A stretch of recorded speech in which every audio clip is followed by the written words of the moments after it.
ಮೂರನೇ ಪುಸ್ತಕ. ಬರೆದಿರೋದು ಲೆಕ್ಕ ತೊಗೊಂಡ್ರೆ ಒಂದು 7ನೇದು ಇಲ್ಲ 8ನೇದು ಆಗುತ್ತೆ. ಸೊ ಹೌದೇ, ನೀವು ಬರೆದಿರತಕ್ಕಂಥ ಪುಸ್ತಕ ಏನಂತ ನಂಗೆ ಅಷ್ಟು ಗೊತ್ತಿಲ್ಲ, ಬಟ್ ನೀವು ಪುರುಷವಾದ ವಿಮರ್ಶೆ ಅಂತಕ್ಕಂಥ ಒಂದು ಪುಸ್ತಕ ಬರೆದಿದ್ದೀರಾ. ಹೌದು. ಸೊ ನಾನು ಸಮಾಜದಲ್ಲಿ ಸ್ತ್ರೀವಾದದ ಬಗ್ಗೆ ಕೇಳಿದ್ದೀನಿ ಕೂಡ, ಓದ್ತಾ ಇದ್ದೇನೆ ಅದ್ರ ಬಗ್ಗೆ, PG ಸ್ಟೂಡೆಂಟ್ ಆಗಿಬಿಟ್ಟು. ಸೊ ನೀವು ಇದರ ಮುನ್ನುಡಿ ಏನೆಂದರೆ, ಈ ಬರಹ ಸ್ತ್ರೀಯರ ವಿರೋಧಿಯಲ್ಲ, ಹಾಗಂತ ಎಲ್ಲ ಪುರುಷರ ಪರವೂ ಇಲ್ಲ.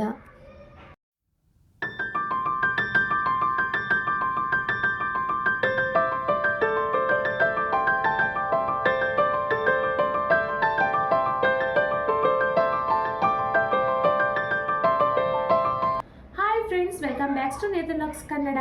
ಎಲ್ಲರೂ ಹೇಗಿದ್ದೀರಾ?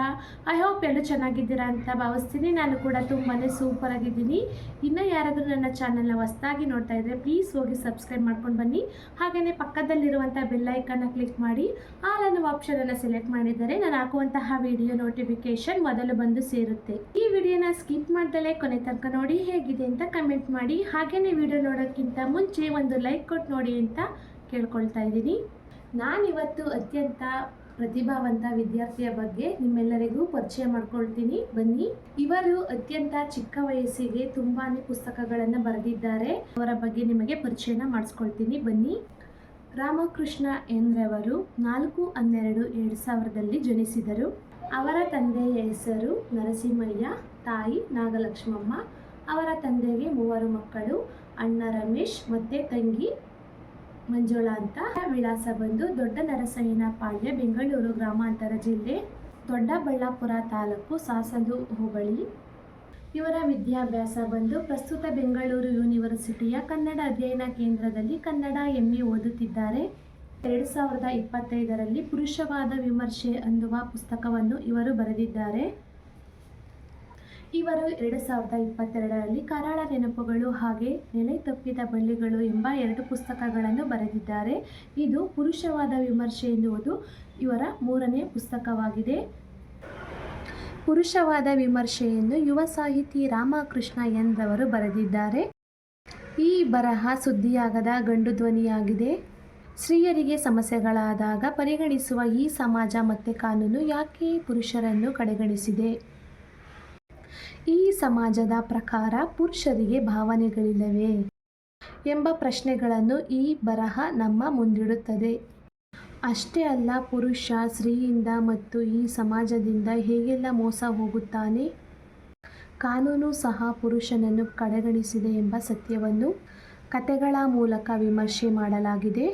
ನೈತಿಕತೆ ಮರೆಯುತ್ತಿರುವ ಸಮಾಜ ಮತ್ತು ಮಾನವೀಯತೆ ತೊರೆಯುತ್ತಿರುವ ಮನುಷ್ಯನ ಬಗ್ಗೆ ಬರಹ ನೇರವಾಗಿ ತಿಳಿಸುತ್ತದೆ. ಇದರ ಮುನ್ನುಡಿ ಏನೆಂದರೆ, ಈ ಬರಹ ಸ್ತ್ರೀಯರ ವಿರೋಧಿಯಲ್ಲ, ಹಾಗಂತ ಎಲ್ಲ ಪುರುಷರ ಪರವೂ ಇಲ್ಲ. ಪುರುಷವಾದ ವಿಮರ್ಶೆ ಸುದ್ದಿಯಾಗದ ಗಂಡುಗಲಿ ಎಂಬ ಪುಸ್ತಕವನ್ನು ಬರೆದಿರುವಂತಹ ರಾಮಕೃಷ್ಣ ರವರು ಇದರ ಬಗ್ಗೆ ಏನಂತ ಹೇಳಿದ್ದಾರೆ ಅಂತ ತಿಳಿದುಕೊಳ್ಳೋಣ, ಬನ್ನಿ. ಪುರುಷವಾದ ವಿಮರ್ಶೆ ಸುದ್ದಿಯಾಗದ ಗಂಡು ಧ್ವನಿ, ರಾಮಕೃಷ್ಣ ಎನ್ ಬರೆದಿರ್ತಕ್ಕಂಥ ಪುಸ್ತಕವನ್ನು, ಈ ಒಂದು ಪುಸ್ತಕದ ಪರಿಚಯನ ವಿಮರ್ಶೆ ಮೂಲಕ ನೋಡೋಣ, ಬನ್ನಿ. ನಮ್ಮೊಟ್ಟಿಗೆ ಇವತ್ತು ರಾಮಕೃಷ್ಣ ಎನ್ ಅವರಿದ್ದಾರೆ, ಈ ಪುಸ್ತಕದ ಕರ್ತರು. ಅವರೊಟ್ಟಿಗೆ ಮಾತಾಡೋಣ. ಸರ್ ನಮಸ್ತೆ. ನಮಸ್ತೆ ಸರ್. ಸರ್, ರಾಮಕೃಷ್ಣ ಎನ್ ಅವರೇ, ನಿಮ್ಮ ಒಂದು ಪರಿಚಯನ ಶಾರ್ಟ್ ಆಗಿ ಹೇಳಕ್ ಬಯಸ್ತೀರಾ ನಮ್ಮೆಲ್ಲ ಪ್ರೇಕ್ಷಕರಿಗೆ? ನನ್ನ ಹೆಸರು ರಾಮಕೃಷ್ಣ ಎನ್ ಅಂತ. ನಮ್ಮ ತಂದೆ ತಾಯಿ ನರಸಿಂಹಯ್ಯ ಮತ್ತು ನಾಗಲಕ್ಷ್ಮಮ್ಮ. ನಾನು ಜ್ಞಾನಭಾರತಿ ಬೆಂಗಳೂರು ವಿಶ್ವವಿದ್ಯಾಲಯದಲ್ಲಿ ಕನ್ನಡ ವಿಭಾಗದಲ್ಲಿ ಸ್ನಾತಕೋತ್ತರ ವಿದ್ಯಾಭ್ಯಾಸವನ್ನು ಮಾಡ್ತಾ ಇದ್ದೀನಿ. ಓಕೆ ರಾಮಕೃಷ್ಣ ಅವರೇ, ನೀವು ಬರೆದಿರ್ತಕ್ಕಂಥ ಪುಸ್ತಕ ಇನ್ನೇನು ಬಿಡುಗಡೆ ಆಗ್ತಾ ಇದೆ. ಸೊ ಅದು ನಮ್ಮೆಲ್ಲರಿಗೂ ಖುಷಿ ತಂದಿರೋಂಥ ವಿಚಾರ. ಸೊ ಇದುವರೆಗೂ ನೀವು ಎಷ್ಟು ಪುಸ್ತಕಗಳನ್ನು ಬರೆದಿರೋದು? ಇದು ಬಿಡುಗಡೆ ಆಗ್ತಾ ಇರೋ ಲೆಕ್ಕದಲ್ಲಿ ತೊಗೊಂಡ್ರೆ ಇದು 3ನೇ ಪುಸ್ತಕ. ಬರೆದಿರೋದು ಲೆಕ್ಕ ತೊಗೊಂಡ್ರೆ ಒಂದು 7ನೇದು ಇಲ್ಲ 8ನೇದು ಆಗುತ್ತೆ. ಸೊ ಹೌದೇ, ನೀವು ಬರೆದಿರತಕ್ಕಂಥ ಪುಸ್ತಕ ಏನಂತ ನಂಗೆ ಅಷ್ಟು ಗೊತ್ತಿಲ್ಲ, ಬಟ್ ನೀವು ಪುರುಷವಾದ ವಿಮರ್ಶೆ ಅಂತಕ್ಕಂಥ ಒಂದು ಪುಸ್ತಕ ಬರೆದಿದ್ದೀರಾ. ಹೌದು. ಸೊ ನಾನು ಸಮಾಜದಲ್ಲಿ ಸ್ತ್ರೀವಾದದ ಬಗ್ಗೆ ಕೇಳಿದ್ದೀನಿ ಕೂಡ, ಓದ್ತಾ ಇದ್ದೇನೆ ಅದ್ರ ಬಗ್ಗೆ, PG ಸ್ಟೂಡೆಂಟ್ ಆಗಿಬಿಟ್ಟು. ಸೊ ನೀವು ಇದೇ ಟೈಟಲ್ ಇಟ್ಬಿಟ್ಟು ಪುರುಷವಾದನ್ನೇ ಏನಕ್ಕೆ ಚೂಸ್ ಮಾಡ್ಕೊಂಡು ಬರಿತಾ ಇದ್ದೀರಾ? ನಾನು ಸಮಾಜನ ತುಂಬ ಹತ್ತಿರದಿಂದ ನೋಡಿದೆ. ಇನ್ನೊಂದು, ಅದೇ ಸಮಾಜದಲ್ಲಿ ಹುಟ್ಟಿ ಬೆಳೆದಿರೋನಾಗಿರೋದ್ರಿಂದ ಆ ಪುರುಷರು ಸವಾಲುಗಳನ್ನ ಎದುರಿಸ್ತಾ ಇದ್ದಾರೆ. ಅಂದರೆ ಅದು ಎಲ್ರಿಗೂ ಕಾಣಿಸ್ತಾ ಇದೆ, ಆದರೆ ಯಾರು ಗುರುತಿಸ್ತಾ ಇಲ್ಲ. ಗುರುತಿಸಿದ್ರು ಯಾರು ಹೊರಗಡೆ ತರ್ತಾ ಇಲ್ಲ. ಸಾಹಿತ್ಯದಲ್ಲೇ ಆಗಲಿ, ಯಾವುದನ್ನ ಚಿತ್ರೀಕರಣದಲ್ಲೇ ಆಗಲಿ, ಅಥವಾ ಇದು ಚಲನಚಿತ್ರಗಳಿದೆಯಲ್ಲ ಅದರಲ್ಲೂ ಸಹ ಇಲ್ಲ. ಆದರೆ ಸ್ತ್ರೀಯರಿಗೆ ಯಾವ ರೀತಿ ಮೋಸ ಆಗ್ತಿದೆ, ಅವ್ರ ಸಮಸ್ಯೆಗಳೇನು, ಅವ್ರಿಗೆ ಈ ಸಮಾಜದಲ್ಲಿ ಯಾವ್ಯಾವ ಸ್ಥಾನಮಾನ ಇದೆ, ಇನ್ನು ಏನು ಬೇಕು ಅಂತ ಹೇಳ್ಬಿಟ್ಟು ಸ್ತ್ರೀವಾದ ಮಾಡೋದಕ್ಕೆ ಎಲ್ಲ ಇದ್ದಾರೆ, ಕವಿಗಳು ಎಲ್ಲರೂ ಸಹಕಾರ ಮಾಡ್ತಾ ಇದ್ದಾರೆ. ಆದರೆ ಅದೇ ರೀತಿ ಪರೋಕ್ಷವಾಗಿ ಪ್ರತ್ಯಕ್ಷವಾಗಿ ಪುರುಷನ ಆ ಸವಾಲುಗಳನ್ನು ಎದುರಿಸ್ತಾ ಇದ್ದಾನೆ. ಅನಾದಿ ಕಾಲದಿಂದಲೂ ಎದುರಿಸ್ತಾ ಇದ್ದಾನೆ ಮತ್ತು ಈಗಲೂ ಎದುರಿಸ್ತಾ ಇದ್ದಾನೆ. ಆದರೆ ಯಾರು ಪುರುಷನ ಪರವಾಗಿ ನಿಲ್ಲಲಿಲ್ಲ, ಯಾಕೆ ನಿಲ್ಲಲಿಲ್ಲ ಅನ್ನೋ ಪ್ರಶ್ನೆ ನನಗೆ ಬಂತು. ಕೊನೆಗೆ ಯಾರು ನಿಲ್ಲಲ್ಲ ಅಂದ್ರೆ ಬೇಡ ನಾವೇ ನಿಲ್ಲೋಣ ಅಂತ ಹೇಳ್ಬಿಟ್ಟು ನಾನೇ ಬರದೆ. ಸೊ ನೀವು ಹೇಳ್ತಿರೋ ಪಾಯಿಂಟ್ ಕರೆಕ್ಟ್ ಇರ್ಬೋದು, ಬಟ್ ನಾವು ಹಿಸ್ಟೋರಿಕಲ್ ಬ್ಯಾಕ್ಗ್ರೌಂಡ್ ಎಲ್ಲ ನೋಡ್ತಾ ಇದ್ರೆ ಅವಾಗೆಲ್ಲ ಸ್ತ್ರೀಯರಿಗೆ ಎಜುಕೇಶನ್ ಸಿಗ್ತಾ ಇರ್ಲಿಲ್ಲ. ಸೊ ಅವರೆಲ್ಲ ಯಾವಾಗ್ಲೂ ಮನೆಯಲ್ಲೇ ಇರ್ತಾ ಇದ್ರು. ಸೊ ಆ ಒಂದು ನಿಟ್ಟಿನಲ್ಲಿ ನಾವು ಎಲ್ಲಿ ನಮ್ಮ ತಾತ ಆಗಿರ್ಬೋದು ಅಥವಾ ನಾವು ಎಕ್ಸಾಂಪಲ್ ಮೌರ್ಯ ಸಾಮ್ರಾಜ್ಯ ಅಥವಾ ವೇದಗಳ ಕಾಲದಿಂದ ನೋಡ್ತಾ ಇದ್ರೆ ಪುರುಷರಿಗೆ ತುಂಬಾನೇ ಸೌಲಭ್ಯಗಳು ಸಿಗ್ತಾ ಇದೆ. ಸೊ ಇವಾಗಾದ್ರೂ ಪ್ರೆಸೆಂಟ್ ಚೆನ್ನಾಗಿದೆ ಅಂತ ಎಲ್ಲರೂ ಅನ್ಕೊಂಡಿದ್ದಾರೆ. ಸ್ತ್ರೀನ ಹಬಲೆ ಅಂತ ಕರೀತಾರೆ, ಅದೇ ರೀತಿ ಪುರುಷನ್ ಕರೆಯಲ್ಲ. ಸೊ ಆದ್ರೂ ನೀವು ಏನಕ್ಕೆ ಇದೇ ಡೈಲಾಗ್ ಇದೇ ಟೈಟಲ್ ಇಟ್ಟಿರೋದು ಅಂದ್ರೆ ಈಗ ಇತಿಹಾಸವನ್ನು ನೋಡಿದ್ರೆ ಪುರುಷ ಉನ್ನತ ಸ್ಥಾನದಲ್ಲಿದ್ದಾನೆ, ಎಲ್ಲ ಸ್ಥಾನಮಾನಗಳಲ್ಲೂ ಅವನಿಗೆ ಪ್ರತ್ಯೇಕವಾದಂಥ ವಿಶೇಷವಾದಂಥ ಸೌಲಭ್ಯ ಸಿಗ್ತಾ ಇದೆ ಅಂತ ಸಮಾಜ ನಂಬಿದೆ. ಅದರ ತಕ್ಕಂಗೆ ಇದೆ ಅಂತ ನಾವು ನಂಬ್ತೀವಿ, ಯಾಕಂದ್ರೆ ಅದು ಪ್ರಸ್ತುತ ಇದೆ ಹಾಗೆ. ಆದರೆ ಆ ಸೌಲಭ್ಯನ ಕೊಡೋ ರೀತಿಯಲ್ಲಿ ಹೆಣ್ಣನ್ನ ತುಳಿದಿದ್ದಾರೆ, ಇಲ್ಲ ಅಂತ ಹೇಳಲ್ಲ ಹಿಂದಿನ ಕಾಲದಲ್ಲಿ. ಆದರೆ ಈಗ ಸಂವಿಧಾನ ಇದೆ, ಸಮಾಜದಲ್ಲಿ ಎಲ್ಲರೂ ಆಧುನಿಕ ಶಿಕ್ಷಣವನ್ನು ಪಡೀತಾ ಇದ್ದೀವಿ, ಎಲ್ಲರೂ ಸಮಾನವಾಗಿರ್ಬೇಕು ಅಂತ ಹೇಳೋ ಈ ಶಿಕ್ಷಣ ವ್ಯವಸ್ಥೆಯಲ್ಲೂ ಪುರುಷ ಪ್ರತ್ಯಕ್ಷವಾಗಿ ಯಾಕೆ ದಮನತಿಗೆ ಒಳಗಾಗ್ತಾನೆ ಗೊತ್ತಾ? ಪುರುಷನನ್ನ ನೀನು ಮೇಲಂತದಲ್ಲಿ ಇದೆಯಾ ಅನ್ನೋ ಒಂದು ಉನ್ಮಾದದಲ್ಲಿ ದುಡಿಸ್ತಾ ಇದ್ದಾರೆ, ಯಂತ್ರ ಥರ ದುಡಿತಾ ಇದ್ದಾನೆ ಪುರುಷ. ಅದಕ್ಕೋಸ್ಕರ ಬರೆದೆ. ಸರಿ, ನೀವು ಹೇಳ್ತಾ ಇರೋದು ಒಪ್ಕೋತಾ ಇದ್ದೀನಿ ನಾನು. ಸೊ ಈ ಒಂದು ಪುಸ್ತಕದಲ್ಲಿ ಸ್ಟಾರ್ಟಿಂಗ್ ಅಲ್ಲಿ ಒಂದು 3-4 ಕಥೆಗಳನ್ನು ಬರ್ತಾ ಇದ್ರೆ. ಹೌದು. ಸೊ ಅದ್ರಲ್ಲಿ ನಂಗೊಂದು ಇದಾಗಿರೋ ಕಥೆ ಯಾವ್ದಂದ್ರೆ ನನಗೆ ದ್ರೋಹ ಮಾಡಬೇಡ ಅಂತ. ಸೊ ಇದು ನಿಮ್ಮಲ್ಲಿ ಆಗಿರ್ತಕ್ಕಂಥ ಇದನ್ನ ಅಥವಾ ಇನ್ನು ಬೇರೆ ಸಮಾಜದಲ್ಲಿ ನೋಡ್ಬಿಟ್ಟು ನೀವು ಬರ್ದಿರ್ತಕ್ಕಂಥದ್ದು? ನನಗೆ ಆ ಥರ ಯಾವುದು ಆಗಲಿಲ್ಲ. ನಾನು ಸಮಾಜದಲ್ಲಿ ನೋಡಿದ್ದೀನಿ, ನನ್ನ ಸ್ನೇಹಿತರಾಗಿರ್ಬೋದು, ನನ್ನ ಪರಿಚಯಸ್ಥರಾಗಿರ್ಬೋದು, ಅಥವಾ ಪರಿಚಿತರು ಅಲ್ಲದೆ ಇರೋರು ಸಮಸ್ಯೆಗಳನ್ನು ಸಹ ನಾನು ನೋಡಿದ್ದೀನಿ. ಅದಕ್ಕೆ ಅದನ್ನ ನೋಡ್ತಾ ಅಯ್ಯೋ ಹೀಗೆಲ್ಲ ಇದೆಯಾ, ಹೀಗೆಲ್ಲ ಪುರುಷ ಸವಾಲುಗಳನ್ನು ಎದುರಿಸ್ತಾನ ಅಂತ ಅನ್ನಿಸ್ತು. ಸೊ ನೀವು ಹೇಳ್ತಾ ಇರೋದು ನೋಡಿದ್ರೆ ನಂಗೆ ಏನು ಅನ್ಸುತ್ತೆ ಅಂದ್ರೆ, ನಾವು ಮಹಾಭಾರತನ ಪಾಂಡವರ ಪರವಾಗಿ ಪಾಂಡವರ ಪರವಾಗಿ ನಿಂತ್ಕೊಂಡು ಓದಿದ್ರೆ ಕೌರವರು ತಪ್ಪ ಅನ್ಸುತ್ತೆ. ಸೊ ಅದೇ ನಾವು ದುರ್ಯೋಧನ ಮೂವಿ ಏನಾದ್ರು ನೋಡಿದ್ರೆ ಅಂದ್ರೆ ದುರ್ಯೋಧನ ಮಾಡಿದ್ದು ಕರೆಕ್ಟ್ ಅನ್ಸುತ್ತೆ. ಸೊ ನೀನ್ ಬೇರೆ ಯಾರ್ದೋನ ನನ್ಗೆ ದ್ರೋಹ ಮಾಡಬೇಡ ಅಂತ ಒಂದು ಟೈಟಲ್ ಇಟ್ಟು ಬರ್ದಿದ್ರಲ್ಲ, ಇರೋದನ್ನ ನೀವು ಆತರ ಯಾಕೆ ಕಂಪೇರ್ ಮಾಡ್ಕೊಂಡ್ರೆ? ಸಾಹಿತ್ಯ ಆದವನು ಯಾರಿಗೋ ಒಬ್ರಿಗೆ ನೋವಾಗಿದೆ ಅಂತಂದ್ರೆ ಅಯ್ಯೋ ಯಾರಿಗೋ ಆಗಿದೆ ಅಂತ ಹೇಳ್ಬಿಟ್ಟು ಅವ್ನು ಬರೆದ್ರೆ ಅವ್ನು ನಿಜವಾದ ಸಾಹಿತ್ಯ ಆಗಲ್ಲ. ಯಾವುದೇ ಒಬ್ಬ ವ್ಯಕ್ತಿಗೆ ನೋವಾದ್ರೂ ಅವನು ತನಗೇ ನೋವಾಗಿದೆ ಅಂತ ಯಾವಾಗ ಭಾವಿಸ್ತಾನೋ ಅವಾಗ ಅವನ ಬರವಣಿಗೆ ಅವ್ನು ನಿಜವಾದ ಸಾಹಿತ್ಯ ಆಗ್ತಾನೆ. ಅದು ನಾನು ಭಾವಿಸ್ತೀನಿ. ಸೊ ನಿಮ್ ಪ್ರಕಾರ ಪ್ರೀತಿ ಅಂದ್ರೆ ಏನು? ಪ್ರೀತಿ ಅಂತಂದ್ರೆ ಅನ್ಯೋನ್ಯತೆ ಇರಬೇಕು, ಅರ್ಥ ಮಾಡ್ಕೊಂಡಿರ್ಬೇಕು ಒಬ್ರಿಗೊಬ್ರು. ಅದು ಬರೀ ದೈಹಿಕ ತೇವಲನ್ನ ತೀಟೆಯನ್ನ ಏನು ತೀರ್ಸ್ಕೊಳಕ್ ಇರಬಾರ್ದು. ಆದ್ರೆ ಆಧುನಿಕ ಜಗತ್ತಲ್ಲಿ ಬರೀ ಇದೇ ಇದೆ, ಇದು ಆಗ್ಬಾರ್ದು ಪ್ರೀತಿ ಅಂದ್ರೆ. ಸರಿ ನೋಡಿ, ನೀವು ನನ್ನ ಮುದ್ದು ಗಂಡ ನೀವು, ಆಮೇಲೆ ನೆನಪೊಂದು ಸೊಗಸು, ಇವೆಲ್ಲ ಪ್ರೀತಿ ರಿಲೇಟೆಡ್ ಇರೋದು. ಸೊ ಪ್ರೀತಿನ ನಾವು ಮಾಡೋದಕ್ಕೂ ಬೇರೆದನ್ನ ನಾವು ಅರ್ಥ ಮಾಡೋದಕ್ಕೂ ಡಿಫ್ರೆಂಟ್ ಇರುತ್ತೆ. ಹೌದು. ಸೊ ಅದನ್ನೇ ನೀವು ಯಾವ ತರ ಹೇಳೋದಕ್ಕೆ ಬಯಸ್ತೀರಾ? ಅಂದ್ರೆ ಪ್ರೀತಿ ಏನ್ ಗೊತ್ತಾ, ಸಮಾಜಕ್ಕೆ ಸುವ್ಯವಸ್ಥಿತವಾದ ಪ್ರೀತಿ ಅಂದ್ರೆ ಯಾವ ತರ ಅನ್ಸುತ್ತೆ ನಿಮ್ಗೆ? ನಿಜವಾದ ಪ್ರೀತಿ ಅಂದ್ರೆ ಹೇಗೆ ಗೊತ್ತಾ, ಈಗ ಎದುರುಗಡೆ ಇದ್ದಾಗ ವ್ಯಕ್ತಪಡಿಸೋದು ಪ್ರೀತಿನ, ಅಯ್ಯೋ ಮನುಷ್ಯರೇ ತುಂಬಾ ಪ್ರೀತಿ ಮಾಡ್ತಿದ್ದಾರೆ ಅನ್ನೋ ತರ ವ್ಯಕ್ತಪಡಿಸೋದು ಅಷ್ಟೇ ಅಲ್ಲ. ಅವ್ರು ಇಲ್ದೇ ಇದ್ದಾಗ್ಲೂ ಅವ್ರಿಗೆ ಋಣಿಯಾಗಿರ್ಬೇಕು ನಾವು, ಅವ್ರಿಗೆ ಆ ಸಂಬಂಧಕ್ಕೆ ನಾವು ಬದ್ಧವಾಗಿರ್ಬೇಕು. ಅವಾಗಲೇ ಆ ಸಂಬಂಧ ಆ ಪ್ರೀತಿಗೆ ಅರ್ಥ ಬರುತ್ತೆ. ಅವ್ರು ಇದ್ದಾಗ ಒಂಥರ ಇದ್ದು ಅವ್ರು ಇಲ್ದೇ ಇದ್ದಾಗ ಇನ್ನೊಂಥರ ಇರುತ್ತೆ, ಅದು ಪ್ರೀತಿ ಆಗಲ್ಲ. ಅದು ಒಂದ್ ವೇಳೆ ಪ್ರೀತಿ ಆದ್ರೂ ನಿಜವಾದ ಪ್ರೀತಿ ಅಂತೂ ಆಗೋದೇ ಇಲ್ಲ. ಅವ್ರ ಒಳಗೆ ಏನೋ ಒಂದು ಬೈಕೆ ಇರುತ್ತೆ, ಅದು ಆಗುತ್ತೆ. ಆ ಬೈಕೆಗೋಸ್ಕರ ಇರೋ ತರ ಆಗುತ್ತೆ. ಸೊ ಇದ್ರಲ್ಲಿ ಇನ್ನೊಂದು ಬರ್ದಿದ್ದೀರಾ ಒಂದು ಮ್ಯಾರೇಜ್ ಸಂಬಂಧಪಟ್ಟಂಗೆ. ಸೊ ಇವಾಗ ನಿಮ್ಗೆ ಅನ್ಸಿರೋ ಮಟ್ಟಿಗೆ ಮ್ಯಾರೇಜ್ ಆಗ್ಬೇಕಂದ್ರೆ ಒಬ್ಬ ಹುಡುಗನಿಗೆ ಹುಡುಗಿ ಡಿಮ್ಯಾಂಡ್ ಮಾಡ್ತಾನ ಅಥವಾ ಹುಡುಗ ಡಿಮ್ಯಾಂಡ್ ಮಾಡ್ತಾನೆ ಈ ಸದ್ಯ ಪ್ರೆಸೆಂಟ್ ಸಿಚುವೇಶನ್ ಅಲ್ಲಿ? ಈಗ ವಿವಾಹ ಅಂತ ಬಂದ್ರೆ ಹುಡುಗನ ಕಡೆಯಿಂದ ಕೆಲವು ಲಕ್ಷಣಗಳಿರ್ಬೇಕು, ಕೆಲವು ಸೌಲಭ್ಯಗಳಿರ್ಬೇಕು ಅಂತ ಮಹಿಳೆ ನಿರೀಕ್ಷೆ ಮಾಡ್ತಾಳೆ. ಆದ್ರೆ ಹುಡುಗನು ನಿರೀಕ್ಷೆ ಮಾಡ್ತಾನೆ. ಯಾವ ತರ ನಿರೀಕ್ಷೆ ಮಾಡ್ತಾನೆ? ಅವರು ಒಳ್ಳೆಯವರಾಗಿರ್ಬೇಕು, ನಮ್ಮ ಕುಟುಂಬಕ್ಕೆ ಬಂದು ಹೊಂದಾಣಿಕೆ ಆಗಬೇಕು, ನನ್ನ ತಂದೆ ತಾಯಿಗಳನ್ನ ಅವ್ರ ತಂದೆ ತಾಯಿ ತರ ಭಾವಿಸ್ಬೇಕು ಅಂತ ಇಷ್ಟೇ ಮಾಡ್ತಾರೆ ನಿರೀಕ್ಷೆ, ಆಯ್ತಾ? ಆದ್ರೆ ಹುಡುಗಿ ಮಾತ್ರ ನನಗಿಂತ ಮೇಲ್ಮಟ್ಟದಲ್ಲೇ ಇರಬೇಕು, ನನಗಿಂತ ಉನ್ನತ ಸ್ಥಾನದಲ್ಲೇ ಇರಬೇಕು ಅಂತ ಬಯಸಿದ್ರೆ ಈ ಸಮಾಜ ಎಲ್ಲಿ ಸಮಾಜ ಆಗುತ್ತೆ? ಯಾವತ್ತೇ ಆಗಲಿ ಎಲ್ಲರೂ ಸಮಾನವಾಗಿರ್ಬೇಕು ಅಂತಂದ್ರೆ ಅಥವಾ ನಾನು ಸಮಾನವಾಗಿರ್ಬೇಕು ಅಂತಂದ್ರೆ ಅವ್ರು ಕೆಳಗಿದಾರ ಮೇಲಿದಾರ ಅದು ಬೇಕಾಗಿಲ್ಲ, ಅವ್ರನ್ನ ನಾನು ಸಮಾನವಾಗಿ ನೋಡ್ಬೇಕು. ಆದ್ರೆ ಹಾಗೆ ನೋಡ್ತಿಲ್ವಲ್ಲ. ವಿವಾಹ ಅಂತ ಬಂದ್ರೆ ಆಗ ನೋಡೋದೇ ಇಲ್ಲ ಸ್ತ್ರೀಯರು. ಸಮಾನವಾಗಿದ್ರು ಅವ್ರು ನನಗೆ ಬೇಡ, ನನಗೆ ಉನ್ನತವಾಗಿರೋರೇ ಬೇಕು, ನನಗಿಂತ ಮೇಲ್ಮಟ್ಟದಲ್ಲೇ ಇರೋರೇ ಬೇಕು ಅಂತಾರೆ.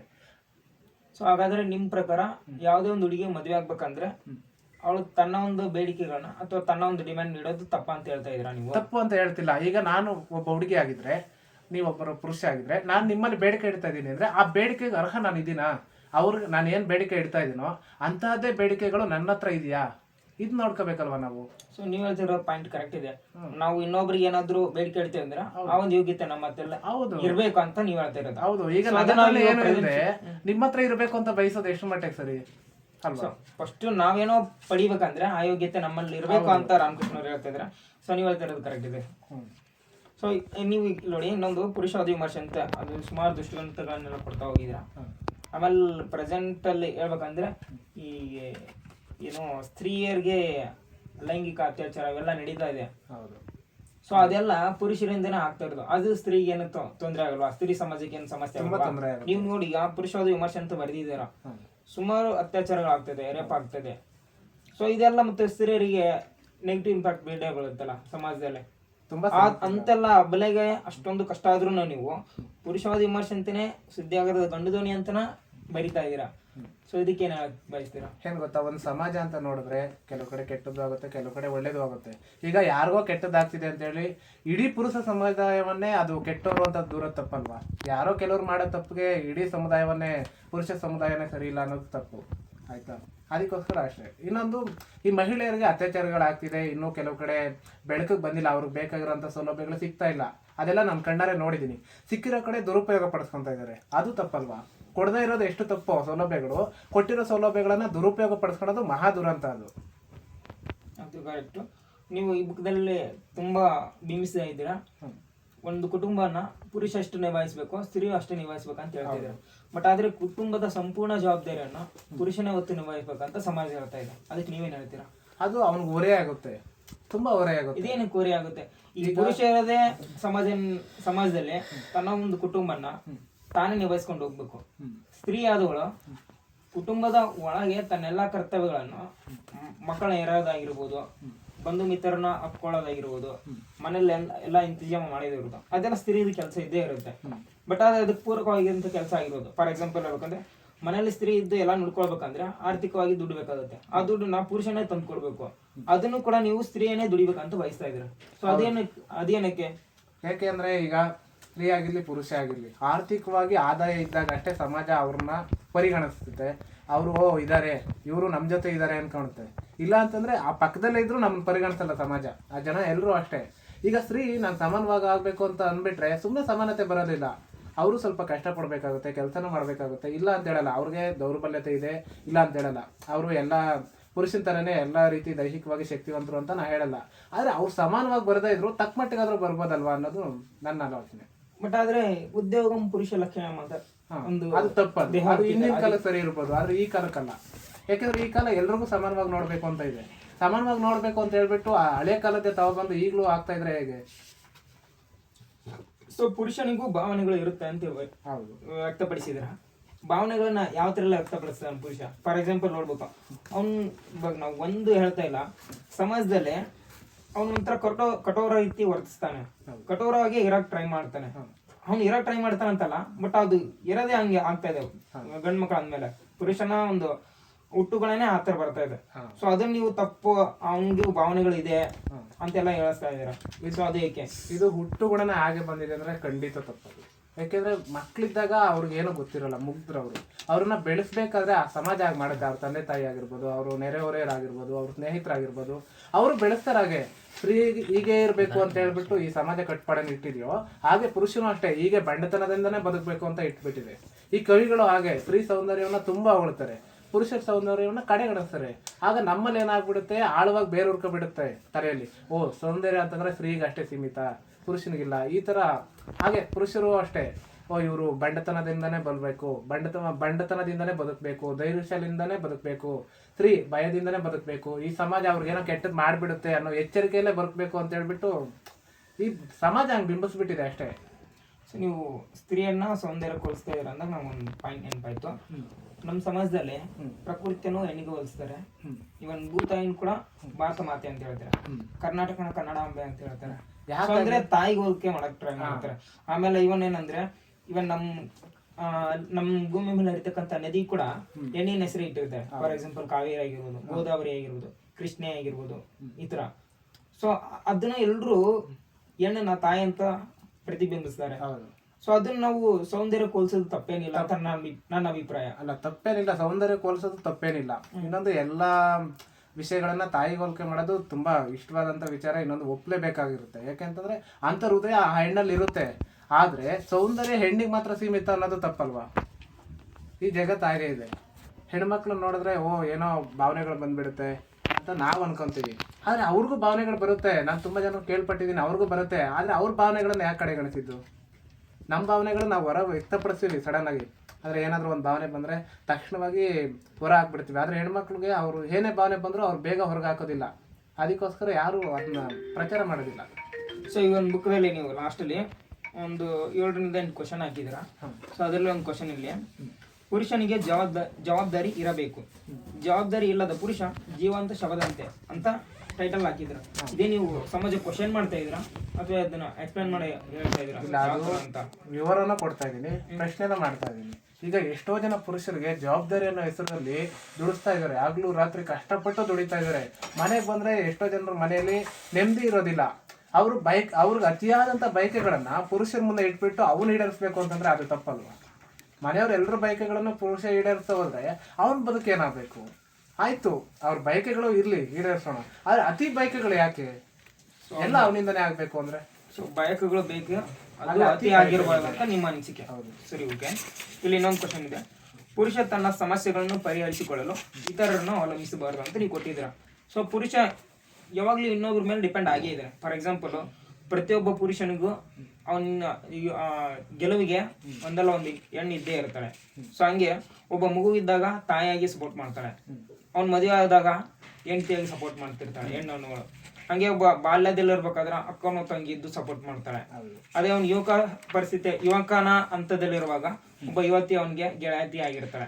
ಸೊ ಆ ಒಂದು ನಿಟ್ಟಿನಲ್ಲಿ ನೋಡಿದ್ರೆ ಒಂದಲ್ಲ ಒಂದು ರೀತಿಯಲ್ಲಿ ಒಂದ್ ಹೆಣ್ಣು ಅವ್ನಿಗೆ ಯಾವಾಗ್ಲೂ ಬೆಂಗಾಲಾಗಿ ಇದ್ದಿರ್ತಾಳೆ. ಸೊ ಅದನ್ನ ನೀವು ಅವ್ನು ಯಾವಾಗ್ಲೂ ಅವಲಂಬಿಸಬಾರದು ಅಂತ ಬರೆದಿದ್ದೀರಾ.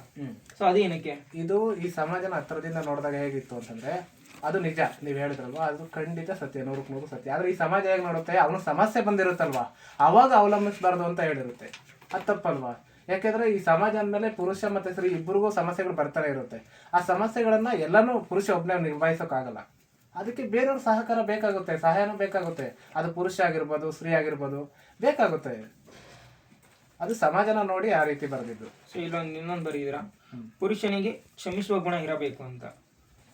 ಪುರುಷನಿಗೆ ಕ್ಷಮಿಸುವ ಗುಣ ಇರಬೇಕು ಅಂದ್ರೆ ಏನು? ಅಂದ್ರೆ ಈಗ ಪುರುಷ ಇರ್ತಾರಲ್ವಾ, ಪುರುಷ ಯಾವತ್ತೇ ಆಗ್ಲಿ ಅವನು ಈ ಸಮಾಜನೇ ಅವನ ಒಂದು ರೀತಿ ಅವ್ನು ಹೀಗೆ ಇರ್ಬೇಕು ನಿರ್ಮಾಣ ಮಾಡಿದೆ. ಈ ಶಿಲ್ಪಿ ಹೇಗೆ ಕಲ್ಲನ್ನ ಶಿಲೆಯಾಗಿ ಮಾಡ್ತಾನೆ ನೋಡಿ, ನಿರ್ಮಾಣ ಮಾಡ್ತಾನಲ್ವಾ, ಹಾಗೆ ನಿರ್ಮಿಸ್ಬಿಟ್ಟಿದೆ. ಆ ನಿರ್ಮಾಣ ಮಾಡ್ಬೇಕಾದ್ರೆ ಅಸಮಾನತೆಯನ್ನ ತಂದ್ಬಿಟ್ಟಿದೆ. ಆದ್ರೆ ಅದು ಎದ್ದು ಕಾಣಿಸ್ತಿಲ್ಲ ನಮ್ಗೆ. ಆದ್ರೆ ಈಗ ಸ್ತ್ರೀಯರಿಗೆ ಏನಾದ್ರೂ ಸಮಸ್ಯೆಗಳಾದ್ರೆ ಅದು ಅಸಮಾನತೆ ಅಂತ ಬೇಗ ಕಾಣಿಸ್ಬಿಡುತ್ತೆ. ಆದ್ರೆ ಪುರುಷನಿಗೆ ಪರೋಕ್ಷವಾಗಿ ಆಗ್ತಿದೆ, ಪ್ರತ್ಯಕ್ಷವಾಗಿ ಮತ್ತೆ ಪರೋಕ್ಷವಾಗಿ 2 ಕಡೆಯಿಂದನೂ ಆಗ್ತಿದೆ. ಆದ್ರೆ ಅದು ನಾವು ನೋಡ್ತಾ ಇದ್ರು ನಾವು ಪರಿಗಣಿಸ್ತಾ ಇಲ್ಲ ಅದಕ್ಕಾಗಿ. ಸೊ ಈ ಒಂದು ಪಾಯಿಂಟ್ ನಾನು ಒಪ್ಕೊಳ್ತೇವೆ. ಯಾಕಂದ್ರೆ ಇವಾಗ ನಾವು ಸಮಾಜದಲ್ಲಿ ನೋಡ್ತಾ ಇದ್ರೆ ಎಷ್ಟೋ ಮಕ್ಕಳಿಗೆ ಪೇರೆಂಟ್ಸು ಹೆಣ್ಮಕ್ಳಿಗೆ ಸಪೋರ್ಟ್ ಮಾಡಿದಷ್ಟು ಗಂಡು ಮಕ್ಳಿಗೆ ಸಪೋರ್ಟ್ ಮಾಡ್ತಿಲ್ಲ. ಸೊ ಆ ಒಂದು ನೆಲೆಯಲ್ಲಿ ನೋಡಿದ್ರೆ ಗಂಡು ಮಕ್ಳಿಗೆ ಅವರು ಹಿಂಗಾಲ್ ಆಗ್ತಾ ಇದಾರೆ ನಾವು ಸಪೋರ್ಟ್ ಮಾಡಕ್ ಅಂತ ಅನ್ಸುತ್ತೆ. ಅದು ಕರೆಕ್ಟ್ ಅನ್ಸುತ್ತೆ. ಹೆಣ್ಮಕ್ಳು ಬೆಳೆಸ್ಬೇಕಾದ್ರು ಅಷ್ಟೇ ತುಂಬಾ ಜಾಗೃತಿಯಿಂದ ಬೆಳೆಸ್ತಾರೆ. ಗಂಡು ಮಕ್ಳನ್ನ ಬಿಟ್ಬಿಡ್ತಾರೆ. ಅವ್ರು ಕೆಟ್ಟವರಾಗಿ ಬೆಳೆದ್ರು ಅವ್ರು ಬಿಟ್ಬಿಡ್ತೀವಿ ಅಂದ್ಬಿಡ್ತಾರೆ. ಅಂದ್ರೆ ಸಮಾಜದಲ್ಲಿ ಒಂದು ಹೆಣ್ಣನ್ನು ಬೆಳೆಸೋ ರೀತಿ ಒಂದು ಗಂಡು ಬೆಳೆಸೋ ರೀತಿ ಚೇಂಜ್ ಇರುತ್ತೆ ಅಂತ ನೀವು ಹೇಳ್ತಾ ಇದ್ದೀರಾ. ಸೊ ಅದು ಕರೆಕ್ಟ್. ಸೊ ಇನ್ನೊಂದು ಬರ್ದಿದ್ದೀರಾ, ಪುರುಷರಾಗಿ ನಿಮ್ಮ ಸಂತೋಷಕ್ಕಾಗಿ ಇತರರನ್ನು ಅವಲಂಬಿಸಬೇಡಿ ಅಥವಾ ಅವಲಂಬಿಸಬಾರದು ಅಂತಿದೆ. ಸೊ ನೀವು ಹೇಳ್ತಾ ಇದ್ದೀರಾ, ನಂಗೆ ಯಾಕೋ ಇದು ಡೌಟ್ ಬರ್ತಿದೆ. ಅವನು ತನ್ನ ಸಂತೋಷನ ಒಂದಲ್ಲ ಒಂದು ರೀತಿ ಹೆಣ್ಣಿನ ಜೊತೆ ಹಂಚ್ಕೊಳಕ್ ಟ್ರೈ ಮಾಡಿರ್ತಾನೆ. ಫಾರ್ ಎಕ್ಸಾಂಪಲ್ ನಾವು ತಾಯಿ ಜೊತೆ ಆದ್ರೂ ಏನೋ ಒಂದು ಊಟ ವಿಚಾರದಲ್ಲಿ ಆಗಿರ್ಬೋದು, ಏನೋ ಸಂತೋಷನ ವ್ಯಕ್ತಪಡಿಸಕ್ ಟ್ರೈ ಮಾಡ್ತೀವಿ. ಇವನ್ ಅವರಿಂದ ಪಡೆಯೋಕ್ಕೂ ಟ್ರೈ ಮಾಡ್ತೀವಿ. ಇವನ್ ನಾವು ಯುವಕರಾದ್ರೂ ಅಷ್ಟೇ, ಒಂದ್ ಹುಡುಗಿನ ಇಂಪ್ರೆಸ್ ಮಾಡಕ್ಕೆ ತುಂಬಾನೇ ಟ್ರೈ ಮಾಡ್ತಿರ್ತೀವಿ, ಇಲ್ಲ ಅವಳಿಂದ ನಾವು ಇಂಪ್ರೆಸ್ ಆಗಿ ಟ್ರೈ ಮಾಡ್ತಿರ್ತೀವಿ. ಸೊ ಇದು ಹೆಂಗಂದ್ರೆ ಒಂದೇ ನಾಣ್ಯದ 2 ಮುಖಗಳಿದ್ದಂತೆ. ಸೊ ಅದು ಒಂದೇ ರೀತಿ ಅಂತ ಹೇಳಕ್ ನಾನು ಇಷ್ಟಪಡಲ್ಲ. ಸೊ ನೀವು ನೋಡಿದ್ರೆ ಅವಲಂಬಿಸಬಾರದು ಅಂತ ಬರೆದಿದ್ದೀರಾ ಸಂತೋಷಕ್ಕಾಗಿ. ಅದು ಸಮಾಜನ ನಾನು ನೋಡಿ ಆ ಸಮಾಜ ಯಾವ ರೀತಿ ಹೇಳುತ್ತಲ್ವಾ, ಆ ಸಮಾಜನ ನಾನು ಅರ್ಥ ಮಾಡ್ಕೊಂಡಿರೋ ಬಗೆ ಇದೆಯಲ್ಲ, ಆ ಬಗೆಯಲ್ಲಿ ನಾನು ಪ್ರಶ್ನೆ ಮಾಡಿ ಅದನ್ನ ಬರೆದಿರೋದು. ಈಗ ತುಂಬಾ ಜನ ಹಾಗೆ ಇದ್ದಾರೆ, ಅವ್ನ ಸಂತೋಷಕ್ಕೆ ಯಾವುದೇ ಕಾರಣಕ್ಕೂ ಇನ್ನೊಬ್ಬನ ಅವಲಂಬಿಸಬಾರ್ದು ಅಂತ. ಅಂದ್ರೆ ಕೆಲವು ಕಡೆ ಅವ್ನಿಗೆ ಸಂತೋಷ ಆಗ್ಬಿಡುತ್ತೆ, ವ್ಯಕ್ತಪಡಿಸ್ಬೇಕು, ಎಲ್ಲಂದ್ರಲ್ಲೇ ವ್ಯಕ್ತಪಡಿಸೋಕ್ಕಾಗಲ್ಲ. ಈಗ ಹೆಣ್ಣು ತುಂಬಾ ಸಂತೋಷ ಆಗ್ಬಿಟ್ರೆ ಯಾರೋ ಅವ್ರ ಕುಟುಂಬಸ್ಥರು ಎಲ್ಲರೂ ಇದ್ದಾಗಲೂ ವ್ಯಕ್ತಪಡಿಸ್ಬಿಡ್ತಾಳೆ. ಆದ್ರೆ ಪುರುಷ ಹಂಗ್ ಮಾಡಲ್ಲ. ಅವನು ತುಂಬಾ ಇಷ್ಟವಾಗಿರೋರ ಹತ್ರನೇ ಹೋಗಿ ಸಂತೋಷ ಹೇಳ್ಕೊಳೋದು. ಅವನು ದುಃಖ ಆದ್ರೂ ಅಷ್ಟೇ, ಅವನು ನಾವು ನಿರ್ಮಾಣ ಮಾಡ್ಬಿಟ್ಟಿದೀವಿ ನಾವು. ಸೊ ನಿಮ್ಮ ಪ್ರಕಾರ ಒಂದು ಸಮಾಜದಲ್ಲಿ ಬದುಕ್ತಕ್ಕಂಥ ಹೆಣ್ಣು ತನ್ನ ಒಂದು ಖುಷಿನ ಎಲ್ಲರ ಎದುರಿಗೂ ಮುಕ್ತವಾಗಿ ಹಂಚ್ಕೊಳಕ್ ಇಷ್ಟಪಡ್ತಾಳ? ತನ್ನ ಕುಟುಂಬದೊಂದಿಗೆ ತಾನೇ ಅವಳು ಹೇಳ್ಕೊಳಕ್ ಇಷ್ಟಪಡ್ತಾಳ. ಅವರು ಒಬ್ಬ ಪುರುಷ ಆದ್ರೂ ಅಷ್ಟೇ, ಅವ್ರು ಹೆಚ್ಚು ಕಡಿಮೆ ಅವ್ರ ಕುಟುಂಬದಲ್ಲಿ ಈಗ ಒಂದು 5 ಜನ ಇದಾರೆ ಅನ್ಕೊಳ್ಳಿ. ಆ 5 ಜನದಲ್ಲಿ 2 ತುಂಬಾ ಹತ್ರವಾಗಿದ್ದಾರೆ, ಇನ್ನು 3 ಜನ ಅಷ್ಟಕ್ಕಷ್ಟೇ ಕುಟುಂಬಸ್ಥರು ಅಂತ ಇರುತ್ತೆ ಅನ್ಕೊಳ್ಳಿ. ಅಲ್ಲೂ ಸಹ ಬೇಕಾದ್ರೆ ಹೆಣ್ಣು ಹೇಳ್ಕೊಬಿಡ್ತಾಳೆ, ಆದ್ರೆ ಪುರುಷ ಹೇಳ್ಕೊಳೋದಿಲ್ಲ. ಅವನಿಗೆ ಮನಸ್ಸಿಗೆ ತುಂಬಾ ಹತ್ರವಾಗಿರ್ಬೇಕು, ಅದು ಕುಟುಂಬಸ್ಥರಾಗಿರ್ಬೋದು, ಹೊರಗಿನವರಾಗಿರ್ಬೋದು, ತುಂಬಾ ಹತ್ರ ಆಗಿರೋರ ಹತ್ರ ಅಷ್ಟೇ ಅವ್ನು ಹೇಳ್ತಾನೆ. ಸರಿ, ಓಕೆ. ಲಾಸ್ಟ್ ಕ್ವಶನ್ ಕೇಳಕ್ಕೆ ಇಷ್ಟಪಡ್ತೇನೆ ನಾನು. ಪುರುಷರಾಗಿ ನಿಮ್ಮ ಕುಟುಂಬವನ್ನು ಎಂದೂ ನಿರ್ಲಕ್ಷಿಸಬೇಡಿ ಅಥವಾ ನಿರ್ಲಕ್ಷಿಸಬಾರದು ಅಂತಿದೆ. ಸೊ ಅದು ಅವನ ಕರ್ತವ್ಯ. ಯಾಕಂದ್ರೆ ಅವ್ನ ಕುಟುಂಬದಲ್ಲಿ ಅವ್ನು ಬಾಳ್ತಾ ಇದ್ದಾನೆ ಅಂದ್ಮೇಲೆ ಅವ್ನಿಗೆ ಅದ್ರ ಮೇಲೆ ಪ್ರೀತಿ ಇರುತ್ತೆ. ಅದಕ್ಕೋಸ್ಕರಿಗೆ ಒಂದ್ ಹೆಣ್ಣನ್ನ ಪ್ರೀತಿಸಿ ಮದುವೆ ಆಗಿರ್ತಾನೆ, ಮಕ್ಕಳಾಗಿರುತ್ತೆ, ನೆನ್ಸ್ಕೊಂಡು ಹೋಗ್ಬೇಕು. ಅವ್ನು ನಿರ್ಲಕ್ಷ್ಯ ಮಾಡ್ಲೇಬಾರ್ದು. ಯಾಕಂದ್ರೆ ಈಗಿನ ಪುರುಷರು ಕುಟುಂಬನೂ ನಿರ್ಲಕ್ಷ್ಯ ಮಾಡ್ಬಿಟ್ಟು ಹೋಗ್ಬಿಟ್ಟು ಬುದ್ಧ ಆಗಕ್ಕಾಗಲ್ಲ. ಹೌದಾ? ಹೌದು. ಸೊ ಅಂತದ್ರಲ್ಲಿ ಈ ಪಾಯಿಂಟ್ ಏನ್ ಹೇಳಕ್ ಇಷ್ಟಪಡ್ತೀವಿ ನೀವು? ಅದು ಹೇಗ್ ಗೊತ್ತಾ, ಈಗ ಒಬ್ಬ ಪುರುಷ ದುಡಿತಾ ಇರ್ಬೇಕಾದ್ರೆ ಆ ಮನೆಯಲ್ಲಿ ಅಷ್ಟೇ ಗೌರವ ಇರ್ಬೇಕು ಅವನಿಗೆ. ಈಗ ಹೊರಗೆ ಹೋಗಿ ಒಬ್ಬ ಪುರುಷ ದುಡಿತಾ ಇದ್ದಾನೆ, ಮನೆಗೆ ಬಂದ್ರೆ ಅವನು ನೆಮ್ಮದಿ ಇರೋದಿಲ್ಲ. ಎಷ್ಟೋ ಜನ ಸ್ತ್ರೀಯರಾಗಿರ್ಬೋದು, ಅಲ್ಲಿರೋಂಥ ಅವ್ರ ತಂದೆ ಅಥವಾ ಅಣ್ಣ ತಮ್ಮ ಇವರೇ ಆಗಿರ್ಬೋದು, ಅವನಿಗೆ ಗೌರವನೇ ಕೊಡೋದಿಲ್ಲ. ಹೊರಗಡೆ ಜಗತ್ತಲ್ಲಿ ತುಂಬಾ ಗೌರವ ಇರುತ್ತೆ, ಆದ್ರೆ ಮನೆಯಲ್ಲೇ ಗೌರವ ಇಲ್ದ ಇದ್ದಾಗ ಅವ್ನು ಎಷ್ಟು ದುಡಿದು ಏನು ಪ್ರಯೋಜನ? ಅವ್ನಿಗೆ ಅದು ಬೇಜಾರಾಗುತ್ತಲ್ವಾ. ಮತ್ತೆ ಇದು ನೀವು ಹೇಳಿದ್ರಿ, ಹೆಣ್ಣಾಗ್ಲಿ ಮದುವೆ ಆಗಿರ್ತಾರೆ, ಅವರು ಅನನ್ಯವಾಗಿರ್ತಾರೆ ಅಂತ. ಆಯ್ತು, ಅನನ್ಯವಾಗಿದ್ರೆ ಸರಿ, ಆದ್ರೆ ಅನೈತಿಕ ಸಂಬಂಧ ಇಟ್ಕೊಂಡು ಅವ್ರಿಗೆ ಗೊತ್ತಿಲ್ದಂಗೆ ಬೇರೆಯವ್ರ ಹತ್ರ ದೈಹಿಕ ಸಂಪರ್ಕ ಇಟ್ಕೊಳ್ಳೋದು ತಪ್ಪಲ್ವಾ ಹೆಣ್ಮಕ್ಳಾಗ್ಲಿ? ನೀವ್ ಹೇಳ್ತಾ ಇದ್ದೀರಾ ಮನೆಯಲ್ಲಿ ಪ್ರೀತಿ ಇರುತ್ತೆ, ಗೌರವ ಏನಕ್ಕೆ ಅಂದ್ರೆ ನಮ್ಮನೇಲಿ ಎಲ್ರ ಜೊತೆ ಪ್ರೀತಿಯಿಂದ ಇದ್ಮೇಲೆ ಅಲ್ಲಿ ಇನ್ನೊಬ್ಬರಿಗೆ ನಾವು ಗೌರವ ಕೊಡ್ಬೇಕಂತ ಏನಕ್ಕೆ? ಈ ಫಾರ್ ಎಕ್ಸಾಂಪಲ್ ಮನೆಯಿಂದ ಬೇರೆ ಯಾರಾದ್ರೂ ನಮ್ ಕುಟುಂಬಕ್ಕೆ ವ್ಯಕ್ತಿ ಬಂದಿದ್ದಾನೆ ಅಂದ್ರೆ ಅವ್ನು ಹೊರಗಿನವನಾಗಿರ್ತಾನೆ, ಅವ್ನು ತುಂಬಾ ಗೌರವಯುತವಾಗಿ ಅವ್ನು ಇರೋರಿಗೆ ಕ್ಷಮಿಸಬೇಕಾಗುತ್ತೆ. ಮನೆಯಲ್ಲಿ ನಾವೆಲ್ಲರೂ ಒಂದೇ, ನಾವೆಲ್ಲರೂ ಪ್ರೀತಿಯಿಂದ ಇರ್ಬೇಕಾದ್ರು ಅಲ್ಲಿ ಗೌರವದ ಪ್ರಶ್ನೆ ಬರಲ್ಲ ಅಂತ ನಾನು ಅನ್ಕೊಂತ ಇದ್ದೀನಿ. ಅಲ್ಲಿ ಏನ್ ಅದು ಬಿಂಬಿಸ್ತಾ ಇದ್ರೆ ಪುರುಷನಿಗೂ ಗೌರವ ಸಿಗ್ತಲ್ಲ ಮನೆಯಲ್ಲಿ ಅಂತ. ಹೌದು, ಹೇಗ್ ಗೊತ್ತಾ, ಈಗ ಗೌರವ ಅಂತಂದ್ರೆ ಅವ್ರ ಕುಟುಂಬಸ್ಥರಿದ್ದಾಗ ಅಷ್ಟೇ ಗೌರವ ಕೊಡ್ಬೇಕು ಅಂತಲ್ಲ. ಆವಾಗ ಗೌರವ ಬೇಡವೇ ಬೇಡ, ಯಾಕಂದ್ರೆ ಒಂದೇ ಮನೆಯವರಲ್ವಾ, ಬೇಡ. ಅವ್ರ ಸ್ನೇಹಿತರ ಜೊತೆ, ಅವರ ಸಹಪಾಠಿಗಳ ಜೊತೆ ಅಥವಾ ಸಹೋದ್ಯೋಗಿಗಳ ಜೊತೆ ಅವ್ರು ಬಂದಾಗ ಅಲ್ಲಿರೋಂಥ ಹೆಣ್ಮಕ್ಳೇ ಆಗಿರ್ಬೋದು ಅಥವಾ ಗಂಡು ಮಕ್ಳೇ ಆಗಿರ್ಬೋದು, ಅವ್ರ ತಂದೆ ತಾಯಿನೇ ಆಗಿರ್ಬೋದು, ಅವರು ಯಾವ ರೀತಿ ಮಾತಾಡ್ಬಿಡ್ತಾರೆ ಅಂತಂದ್ರೆ, ಓ ಇವ್ನ ಸಮಾಜದಲ್ಲಿ ಇರೋಷ್ಟು ಗೌರವ ಮನೇಲಿ ಇಲ್ಲ ಅಂತ ಹೇಳ್ಬಿಟ್ಟು ಜೊತೆಗಿರೋರು ಅನ್ಕೊಬಿಡ್ತಾರೆ. ಆ ರೀತಿ ಮಾಡ್ತಾರೆ. ನಾನು ತುಂಬಾ ಸಲ ನೋಡಿದ್ದೀನಿ, ತುಂಬಾ ಜನರನ್ನು ನೋಡಿದ್ದೀನಿ ಹಾಗೆ. ಅದು ತಪ್ಪಲ್ವಾ? ಬೇರೆಯವ್ರು ಬಂದಾಗಾದ್ರೂ ಅವ್ನು ಗೌರವ ಕೊಡ್ಬೇಕಲ್ವಾ? ಅವನು ಕುಟುಂಬಸ್ಥರು ಇದ್ದಾಗ ಬೇಡ, ಅಟ್ಲೀಸ್ಟ್ ಬೇರೆಯವ್ರು ಬಂದಾಗ. ಓಕೆ, ನೀವು ಬರೆದಿರೋಂಥ ಪುಸ್ತಕ ತುಂಬಾನೇ ಚೆನ್ನಾಗಿದೆ. ಸೊ ಅದನ್ನೇ ಏನಕ್ಕೆ ನಾವು ಈ ಪ್ರೋಗ್ರಾಮ್ ಇಟ್ಕೊಂಡಿದ್ದೆ ಅಂದ್ರೆ, ಇವತ್ತು ಈ ಒಂದು ಪುಸ್ತಕ ನಾವು ಅದು ಅರ್ಥ ಮಾಡ್ಕೊಂಡಿದ್ದಕ್ಕೂ ಒಬ್ಬ ಕವಿ ಆಗ್ಬಿಟ್ಟು ನೀವು ಒಂದು ಆಶಾಭಾವನೆ ವ್ಯಕ್ತಪಡಿಸೋದಕ್ಕೂ ತುಂಬಾನೇ ಡಿಫ್ರೆಂಟ್ ಆಗಿರುತ್ತೆ. ಸೊ ಆ ಒಂದು ಉದ್ದೇಶಕ್ಕೋಸ್ಕರ ಈ ಒಂದು ಪ್ರೋಗ್ರಾಮ್ ನಾವು ಇವತ್ತು ಹಮ್ಮಿಕೊಂಡಿದ್ದು. ಸೊ ನಮ್ಮಟ್ಟಿಗೆ ಬಂದ್ಬಿಟ್ಟು ನಿಮ್ಮ ಒಂದು ಸಮಯವನ್ನು ನಮ್ಮಟ್ಟಿಗೆ ಮೀಸಲಿಟ್ಟು ಈ ಒಂದು ಪುಸ್ತಕದ ಬಗ್ಗೆ ಪರಿಚಯ ಮಾಡಿಕೊಟ್ಟಿದ್ದಕ್ಕೆ ಧನ್ಯವಾದಗಳು. Thank you. ಸೊ ಎಲ್ಲರೂ ಈ ಪುಸ್ತಕನ ಓದಿ, ತುಂಬ ಚೆನ್ನಾಗಿದೆ. ನೀವು ಓದಿ ಮತ್ತು ಇತರನ್ನು ಓದೋಕ್ಕೆ ಹೇಳಿ. ಓಕೆ, ನೋಡಿದ್ರಲ್ಲ ಆದ್ಮೇಲೆ ಇದುವರೆಗೂ ನಮ್ಮೊಟ್ಟಿಗೆ ಕವಿಗಳು ಇದ್ಬಿಟ್ಟು ಪುಸ್ತಕನ ತುಂಬ ವಿಮರ್ಶೆ ಮಾಡಿದ್ರು. ಸೊ ಒಟ್ಟಿನಲ್ಲಿ ನಾವು ಈ ಪುಸ್ತಕದ ಮೇಲೆ ತಿಳ್ಕೊಳ್ಳೋದೇನೆಂದರೆ, ಈ ಒಂದು ಆಧುನಿಕ ಸಮಾಜದಲ್ಲಿ ಹೆಣ್ಣಾಗಿರದೆ ಗಂಡಿನ ಮೇಲೆ ತನ್ನದೇ ಆದಂಥ ಒಂದು ದರ್ಪಣ ಏರ್ತಾ ಇದ್ದಾರೆ. ಸೊ ಅದನ್ನು ನೀವು ಪ್ರಸ್ತುತ ಸಮಾಜದಲ್ಲಿ ನೋಡ್ತಾ ಇರ್ಬೋದು. ನಾವು ಇತ್ತೀಚಿನ ಟಿವಿ ಮಾಧ್ಯಮದಲ್ಲೆಲ್ಲ ನೋಡ್ತಾ ಇರ್ತೀವಿ. ಹೆಣ್ಣಿಗೆ ಹೆಚ್ಚಿನ ಕಾನ್ಸ್ಟಿಟ್ಯೂಷನ್ ಸೌಲಭ್ಯಗಳು ಇರೋದ್ರಿಂದ ಅದನ್ನು ಅವ್ರು ಎಲ್ಲೋ ಮಿಸ್ಯುಟಿಲೈಸ್ ಮಾಡ್ಕೊತಾ ಇದ್ದಾರೆ ಅಂತ ನಮಗೆಲ್ಲ ಅನಿಸ್ತಾ ಇದೆ. ಸೊ ಅದು ಒಂದು ಈಗ ಸಮಾಜ ಒಂಥರ ಚಕ್ರ ಇದ್ದಂಗೆ, ಪುರುಷ ಕೆಳಗಡೆ ಬಂದ್ಬಿಟ್ಟು ಹೆಣ್ಣು ಮೇಲೆ ಹೋಗ್ಬಿಟ್ಟು ತನ್ನದೇ ಆದಂಥ ಒಂದು ದರ್ಪ ಅವ್ರು ತೋರಿಸ್ತಾ ಇದ್ದಾರೆ. ಸೊ ಅದರಿಂದ ಸಮಾಜಕ್ಕೆ ತುಂಬ ಗಂಡಾಂತರ ಆಗ್ಬೋದು. ನಾನು ಪುರುಷನೇ ಮೇಲೆ ಇರ್ಬೇಕಂತ ಹೇಳ್ತಾ ಇಲ್ಲ. ಒಬ್ಬ ಸ್ತ್ರೀ ಪುರುಷರಿಬ್ಬರು ಒಟ್ಟಿಗೆ ಇದ್ದಾಗ ಮಾತ್ರ ಸಹಬಾಳ್ವೆ ನಡೆಸಲು ಸಾಧ್ಯ. ಸೊ ತುಂಬಾ ಚೆನ್ನಾಗಿದೆ ಬುಕ್ಕು. ನಮ್ಮೊಟ್ಟಿಗೆ ಕವಿಗಳಿದ್ಬಿಟ್ಟು ತುಂಬ ಚೆನ್ನಾಗಿ ಹೇಳಿದ್ದಾರೆ. ನೋಡಿ, ಸಮಾಜದಲ್ಲಿ ಒಂದು ಹೆಣ್ಣು ತನ್ನ ಗಂಡನನ್ನು ರಾಜನನ್ನಾಗಿ ಕಂಡರೆ ತಾನು ಕೂಡ ರಾಣಿಯಂತೆ ಇರುತ್ತಾಳೆ. ಅದೇ ತನ್ನ ಗಂಡನನ್ನು ಒಬ್ಬ ಕೂಲಿಯಾಳನ್ನಾಗಿ ನೋಡಿದರೆ ತಾನು ಕೂಡ ಒಬ್ಬ ಕೂಲಿಯ ಹೆಂಡತಿಯಾಗಿ ಬದುಕಬೇಕಾಗುತ್ತದೆ. ಇದನ್ನ ಸಮಾಜದಲ್ಲಿ ಹೆಣ್ಣು ಅರ್ಥಕೊಂಡು ಪತಿಯೊಂದಿಗೆ ಸಹಬಾಳ್ವೆಯಿಂದ ಬಾಳಬೇಕಾಗುತ್ತೆ. ಸೊ ಓವರಾಲ್ ಆಗಿ ಕವಿಗಳೇ, ನೀವೇನು ಹೇಳಕ್ಕೆ ಇಷ್ಟಪಡ್ತೀರಾ ಈ ಒಂದು ಬುಕ್ ಬಗ್ಗೆ? ಸ್ತ್ರೀ ಮೇಲೆ ಅಥವಾ ಪುರುಷ ಕೆಳಗೆ, ಇಲ್ಲ ಪುರುಷ ಮೇಲೆ ಸ್ತ್ರೀ ಕೆಳಗೆ ಈ ಥರ ಏನಿಲ್ಲ. ನಾನು ಸಮಾಜ ನಿರ್ಮಾಣದ ದೃಷ್ಟಿಕೋನದಿಂದ ಇದು ಬರ್ತಿದ್ದೀನಿ. ಅವ್ರಿಗಿಬ್ರು ಸಮಾನವಾಗಿರ್ಬೇಕು. ಅವರು ದೈಹಿಕವಾಗಿ ಸಮಾನ ಅಲ್ಲದೆ ಇರ್ಬೋದು, ಆದರೆ ಅವ್ರ ಬದುಕಲ್ಲಿ ಸಮಾನತೆ ಇರಬೇಕು. ಅದೇ ನನ್ನ ಉದ್ದೇಶ. ಅವಾಗ ತಾನೇ ಸಮಾಜ ನಿರ್ಮಾಣಕ್ಕೆ ಆಗೋದಕ್ಕೆ ಸಾಧ್ಯ.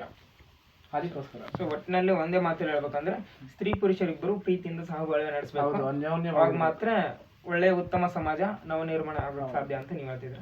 ಸೊ ನೋಡಿದ್ರಲ್ಲ ಫ್ರೆಂಡ್ಸ್, ಇದುವರೆಗೂ ಈ ಪುಸ್ತಕದ ಬಗ್ಗೆ ಆಗಿರ್ತಕ್ಕಂಥ ಚರ್ಚೆಗಳನ್ನು ನೀವೆಲ್ಲ ನೋಡಿದ್ರ. ತುಂಬ ಒಳ್ಳೆ ಬುಕ್ಕು, ತುಂಬ ಚೆನ್ನಾಗಿದೆ. ಇಂಥ ಒಂದು ಬುಕ್ಕು ಸಮಾಜಕ್ಕೆ ಪ್ರಸ್ತುತ ದಿನಮಾನಗಳು ಬೇಕಾಗಿತ್ತು.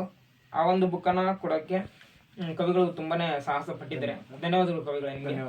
ಸೊ ಇಂಥ ಒಂದು ಪುಸ್ತಕ ನಿಮ್ಮಿಂದ ಆಗಾಗ ಬರ್ತಾ ಇರ್ಬೇಕಂತ ನಾವು ನಿರೀಕ್ಷೆ ಮಾಡ್ತೇವೆ. ಸೊ ಹಂಗೆ ಪ್ರೇಕ್ಷಕರೇ ನೀವೆಲ್ಲರೂ ಹೆಚ್ಚಾಗಿ ಈ ಪುಸ್ತಕನ ಓದ್ಬಿಟ್ಟು ನಿಮ್ಮ ಒಂದು ರಿವ್ಯೂನ ಕಾಮೆಂಟ್ ಮಾಡ್ಬೇಕಂತ ತಮ್ಮಲ್ಲಿ ಕೇಳ್ಕೊಳ್ತಾ ಇದ್ದೇನೆ. ಧನ್ಯವಾದಗಳು. ಇದು ಯಾವುದೇ ರೀತಿ ಪ್ರಮೋಷನ್ ವಿಡಿಯೋ ಆಗಿಲ್ಲ, ನಾನು ಇಷ್ಟಪಟ್ಟು ಮಾಡಿರುವಂತಹ ವಿಡಿಯೋ. ಪುರುಷವಾದ ವಿಮರ್ಶೆ ಎಂಬ ಪುಸ್ತಕವನ್ನು ಬರೆದಿರುವಂತಹ ರಾಮಕೃಷ್ಣರವರಿಗೆ ದೇವರು ಆಯಸ್ಸು, ಆರೋಗ್ಯ, ಐಶ್ವರ್ಯ ಕೊಟ್ಟು ಕಾಪಾಡಲಿ. ಇದೇ ರೀತಿ ಮುಂದೆ ಇನ್ನೂ ಹಲವಾರು ಪುಸ್ತಕಗಳನ್ನು ಬರೆಯಲಿ ಅಂತ ನಾನು ದೇವರಲ್ಲಿ ಪ್ರಾರ್ಥನೆ ಮಾಡಿಕೊಳ್ಳುತ್ತೇನೆ. ಪುರುಷವಾದ ವಿಮರ್ಶೆ, ಸುದ್ದಿಯಾಗದ ಗಂಡುಗಲಿ ಎಂಬ ಪುಸ್ತಕ ಏನಾದರೂ ಬೇಕಿದ್ದರೆ ಸ್ಕ್ರೀನ್ ಮೇಲೆ ಕಾಣಿಸ್ತಿರುವಂತಹ ನಂಬರ್ಗೆ ಕಾಂಟ್ಯಾಕ್ಟ್ ಮಾಡಿ, ಅವರು ನಿಮಗೆ ಕೊರಿಯರ್ ಮಾಡ್ತಾರೆ. ಇದು ಜಸ್ಟ್ 100 ರೂಪೀಸ್ ಅಷ್ಟೇ. ಅದನ್ನು ನೀವು ಬೈ ಮಾಡೋದ್ರಿಂದ ಅವ್ರಿಗೂ ಕೂಡ ವಿದ್ಯಾಭ್ಯಾಸಕ್ಕೂ ಕೂಡ ತುಂಬಾ ಹೆಲ್ಪ್ ಆಗುತ್ತೆ. ಇನ್ ಕೇಸ್ ಈ ವಿಡಿಯೋ ಇಷ್ಟ ಆಯಿತು ಅಂದರೆ ನಿಮ್ಮ ಫ್ಯಾಮಿಲಿ ಮತ್ತು ಫ್ರೆಂಡ್ಸ್ಗಳಿಗೆ ಶೇರ್ ಮಾಡಿ. ಆದಷ್ಟು ಪುಸ್ತಕ ಓದುವಂತಹ ವಿದ್ಯಾರ್ಥಿಗಳಿಗೆ ಶೇರ್ ಮಾಡಿ. Thank you for watching. Love you all.